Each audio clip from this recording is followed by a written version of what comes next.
Hold up. What you're about to witness are two defendants who thought probation was a suggestion, not a requirement.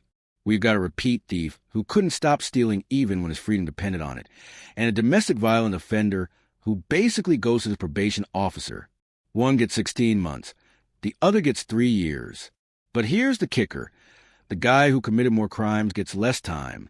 How does that make sense? Stick around because this Texas judge is about to deliver some harsh reality checks that'll make you think twice about ever violating probation. Let's dive into this courtroom chaos. All right, court is calling 2023 CR 0059, State of Texas versus Noe Alejandro Guerrero. Could I have parties announced for the record for the state? State of Texas. Defense? Sean Sheffield, John. Are you Mr. Guerrero? Sure. Did you review the document entitled Motion to Revoke Community Supervision with your attorney, and did you understand it? Are you the same Noe Alejandro Guerrero who's placed on community supervision in 2023 CR 0059 for the offense of theft, $2,500 to $30,000 on February 3rd, 2023 for a term of 4 years? Is that you?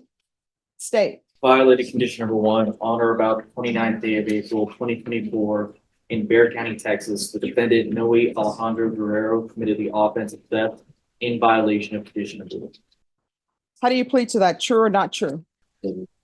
John, state waives all the violations. Any objection? No, yeah. Did you understand by Just like that. True. No hesitation, no fighting it. Guerrero just admitted to committing another theft while on probation for, wait for it, theft. This man was given a 4-year probation sentence for stealing property worth between $2,500 and $30,000. And barely a year later, he's back at it again. The state's recommending 7 months. But watch this judge's reaction. She's not having it. When someone violates the exact same law they're on probation for, judges tend to lose all sympathy. And honestly, can you blame them? The question now becomes, what's his excuse going to be? Because he's going to need a really good one to avoid the maximum 2 years in state jail. Did you understand by pleading true to violation of condition number 1, the court could find it true, grant the motion, and sentence you up to 2 years in the state jail facility?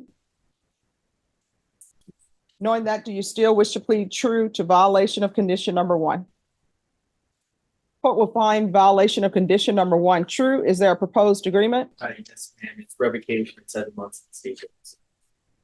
That was our agreement, Your Honor. All right, why should I give you 7 months? You're on probation for theft and you pick up another theft. I mean, if you want to testify, you can. I mean, that's just a general question for. Oh, I apologize, Judge. That was for him. Your Honor, we're just asking the court. He's run into some problems, some issues with he had with family and work and things like that, and just had a bad situation. He's been in now for almost 4 months. He's kind of seen that this is not where he wants to be, so he just wants to get his time done and be a better person here. All right, so why should I give him 7 months? He picked up a new case. He's on probation for theft and he picks up another theft. Actually, homeless. Okay, he's on probation for a theft case and he picks up another theft. Would you like to say something? Homeless. All right, you want to raise your right hand for me? Do you solemnly swear and affirm the testimony you give will be the truth and nothing but the truth, so help you God? You can lower your hand, state your name for the record. Homeless. No, state your name. Oh, okay. No, Alejandro Guerrero. All right, so you say you're homeless and? I've been struggling. So right now, I know if I go back out there, I'm still being in the struggle. I'm gonna end up doing the same thing. So I'm gonna be in here and do my time. No. Here's the thing. The state and the defense have agreed, well, recommending to the court, because I don't have to follow it, that you receive 7 months. I'm trying to understand why I shouldn't give you the full 2 years, because you're on probation for theft. You understand that? And you picked up another theft case. So I don't understand why I should follow your agreement. Oh, this just got complicated. He's claiming homelessness as his defense, and even admits he'll end up doing the same thing if released. That's basically telling the judge, I'm going to keep stealing. But here's where it gets interesting. The judge is making it crystal clear that she doesn't have to follow the 7-month recommendation. She's repeatedly asking, why shouldn't I give you the full 2 years? This is a power move judges use to test whether defendants truly understand the severity of their situation. Notice how she's not buying the sob story?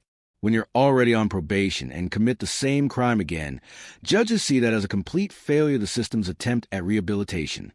The defense attorney is scrambling here, but what more can he really say? He just asking for an opportunity. He understands he did something very stupid, and he's just asking for an opportunity. Your Honor, he's a young man, and he's told me he doesn't want to be back here, Your Honor. All right, how old are you? All right, so what did you steal?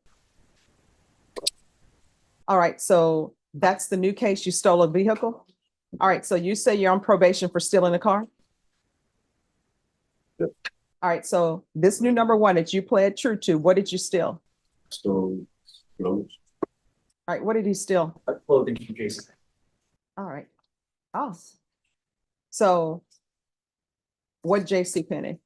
Southward one. Okay, why are you stealing clothes from J.C. Penney? To make me eat. All right, so I don't understand why you have a job. So I have my feet social at that time.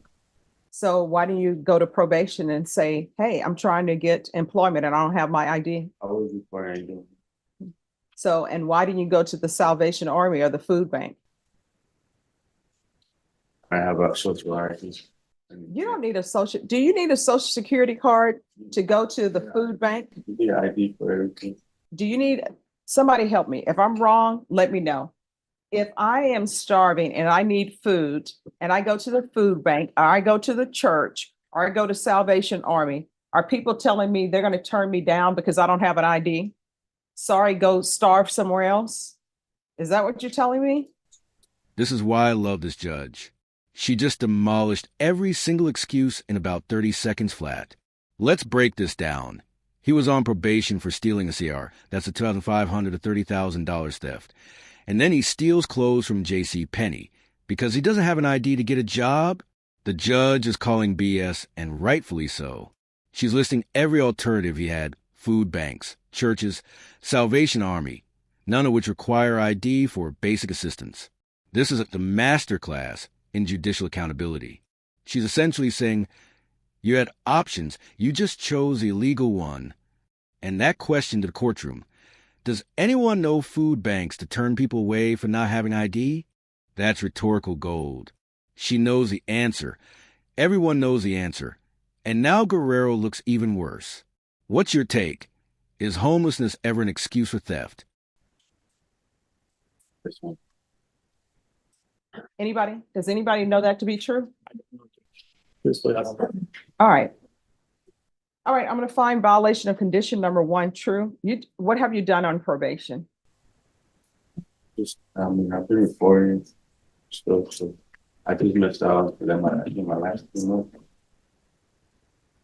Probation, has he done anything of significance on probation?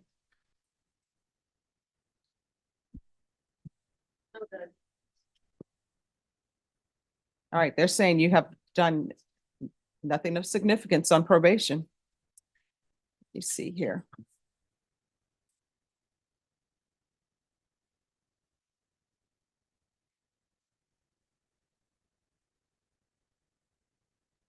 When you have issues, your fallback shouldn't be, let me steal. You could have went to any other place. There are plenty of places in San Antonio that you can go to for clothing. And I'm assuming when you went to go steal clothing from J.C. Penney, you were clothed, right? All right. All right, I'm finding violation of condition number one true.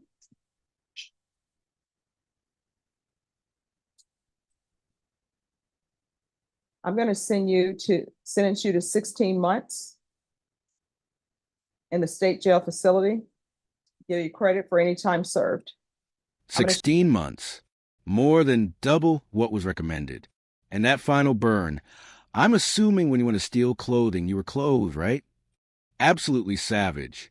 The judge just made a crucial point that many miss. If your clothes were to the store, you weren't in desperate need. Plus, probation confirmed he did nothing of significance during supervision. No classes, no community service, no effort at rehabilitation. Just a bare minimum of showing up. This is exactly why judges lose patience.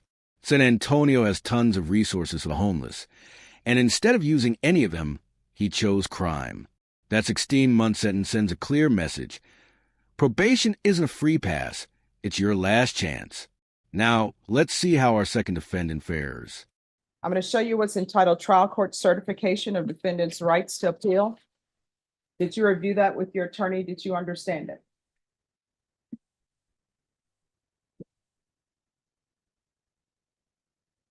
You do have a limited right to appeal, and that right to appeal is as it relates to the allegations in the motion, not the fact that you were on probation. Because this is a felony conviction, you're not allowed to own or possess any weapons or ammunition. If you have a question over what a weapon or ammunition is, you need to speak to an attorney. Good luck to you. Yeah. All right, court is calling 2019 CR 9389, State of Texas versus Jaime Fuente. Could I have parties announced for the record for the state? Zach Dunn for the state. Defense? Valentina Cogur for Mr. Puente. Are you Mr. Puente? Yes. Did you review the document entitled Motion to Revoke Community Supervision and state's motion to supplement pending motion to revoke probation with your attorney? Did you understand it? Yes. Are you the same Jaime Puente who was placed on community supervision in 2019 CR 9389 for the offense of continuous violence against family on October 14, 2019 for a term of 2 years and extended for a year? Is that you? Yes. All right, state. Your Honor, in Bexar County, Texas, the defendant, Jaime Puente, the then and there failed to report to the supervision officer as directed for the months of January and February of 2022 in violation of condition number 5. And just one moment. And that's on the underlying, Your Honor, not on the supplemental one. I'll say, all right, thank you. How do you plead to that? True or not true? Sure. State? Hold up. State will wait. Continuous violence against family? This just went from theft to domestic violence. And the stakes just shot through the roof. Puente is facing up to 10 years for violating probation on a family violence case. But here's the twist. He didn't commit a new crime. He just stopped reporting for 2 months. Compare that to Guerrero, who actively committed new thefts. Yet Puente is looking at potentially 5 times the sentence. Why? Because family violence cases are treated with extreme seriousness in Texas. The system has zero tolerance for domestic abusers who don't comply with supervision. The proposed agreement is 2 years. But after seeing how this judge handled the last case, I wouldn't count on her accepting that recommendation. What do you think? Is failing to report worse than committing new True. crimes? State? And the state will waive and abandon the others, Your Honor. Any objection? No objections, Your Honor. Did you understand by pleading true to violation, condition number 5? The court could find it true, grant the motion, and sentence you up to 10 years in the prison? Knowing that, do you still wish to plead true to violation of condition number 5? Court will find violation of condition number 5 true. Is there a proposed agreement? There is a proposed agreement, Your Honor, for 2 years. Yes, Your Honor, that's Right, already. yes, sentence to 2 years, Your All right. Mr. Puente, is there anything you wish to say to the court? Those 2 years, yeah, room with a No. That, whether or not I give you 2 years depends upon me. These parties can't agree on your sentence. So is there anything you wish to say to the court? All right, probation. Has Mr. Puente done anything on community supervision? It looks like he completed the outpatient program, parenting class.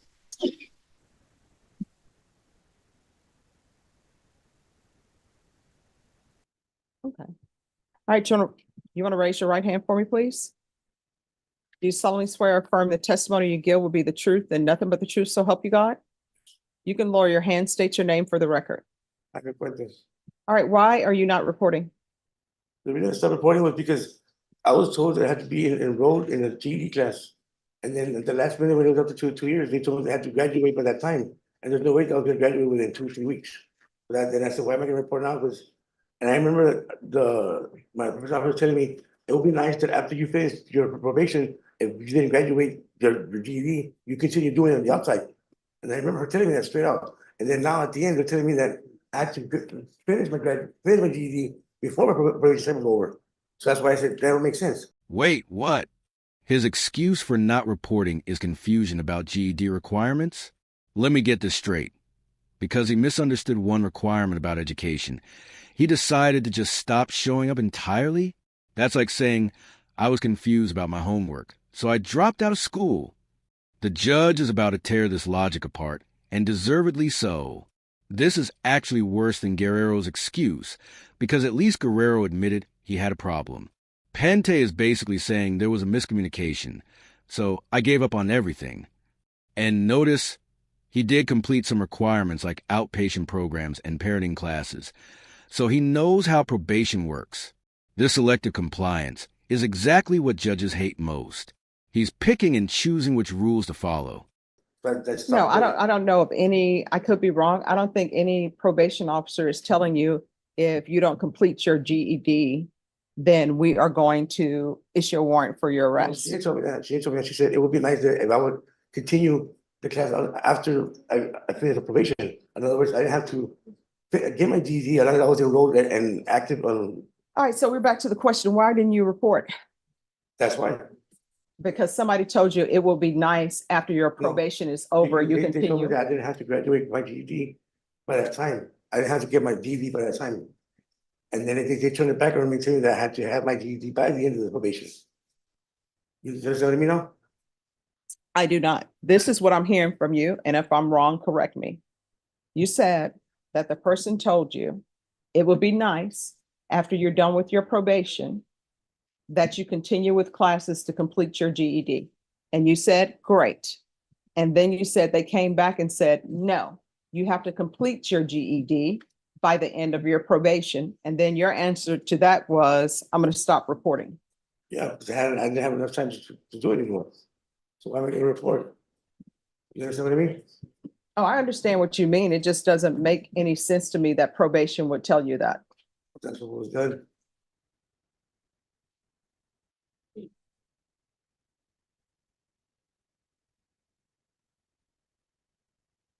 And I ordered that you were to obtain your GED or be in a trade school, either one.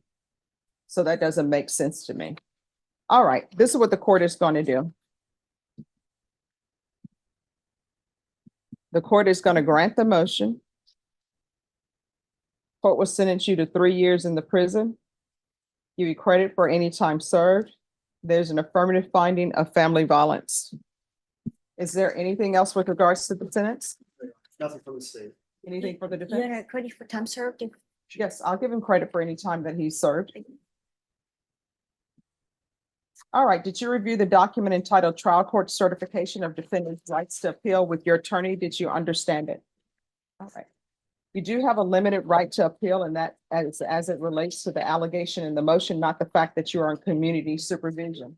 Because this is an affirmative finding of family violence, and also because this is a felony conviction, you're not allowed to own or possess any weapons or ammunition. If you have a question over what a weapon or ammunition is, you'll need to speak to an attorney. Do you understand? Yes. All right, good luck to you. Wow. Let's break down what just happened here. Guerrero committed new crimes while on probation and got 16 months. Pente simply failed to report and got 3 years. The difference? Family violence charges carry way more weight than property crimes. This judge just demonstrated that the justice system doesn't play games with probation violations, especially when domestic violence is involved. The lesson here is crystal clear. Probation is a privilege, not a right, and when you violate it, judges have enormous discretion in sentencing. Guerrero learned that I'm homeless doesn't justify theft when resources exist, and Pente learned that confusion about one requirement does excuse abandoning all your obligations.